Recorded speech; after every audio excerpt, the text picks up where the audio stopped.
Tu t'es déjà tordu la cheville en courant, au foot, au basket ou juste en descendant un trottoir? Le problème, c'est que beaucoup de gens banalisent cette blessure. Ils mettent un peu de glace, attendent quelques jours, puis reprennent trop vite. Et c'est exactement comme ça qu'une simple entorse peut devenir une cheville instable, qui se retord encore et encore. Aujourd'hui, je vais t'expliquer ce qu'est vraiment une entorse de cheville.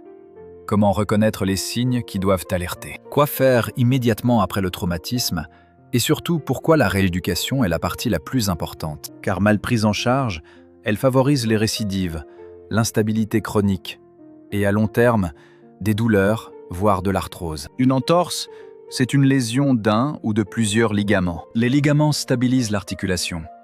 S'ils sont étirés au-delà de leur capacité, ils peuvent se fissurer ou se déchirer. Dans 9 cas sur 10, le pied part vers l'intérieur. C'est l'entorse latérale, la forme la plus fréquente. Les symptômes fréquents sont la douleur, le gonflement, l'apparition d'un bleu et la difficulté à marcher. On classe l'entorse en 3 niveaux. Grade 1, simple étirement. Grade 2, déchirure partielle. Grade 3, rupture complète. Si la douleur est intense, la cheville très gonflée ou déformée, il faut consulter rapidement pour écarter une fracture. Le premier réflexe, c'est d'arrêter immédiatement l'activité pour ne pas aggraver les lésions. Appliquez du froid, surélève la jambe et fait une compression modérée. C'est le protocole GREC. La plus grosse erreur, c'est de croire que quand la douleur baisse, tout est réglé. La douleur diminue souvent avant que la stabilité et le contrôle musculaire soient revenus. La HAS insiste.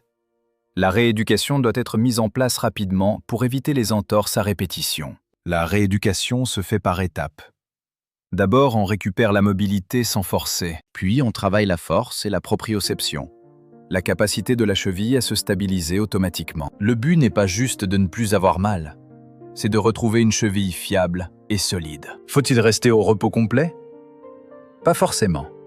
Une immobilisation trop prolongée n'est pas l'objectif. Dès que possible, il faut relancer des mouvements doux pour éviter la raideur et favoriser la récupération. Idéalement, fais-toi évaluer dans les 24 heures pour décider s'il faut une rééducation ou une attelle. La reprise du sport se fait quand tu n'as plus mal et que tu peux sautiller sur un pied sans crainte. Retiens bien, une entorse mérite une vraie prise en charge.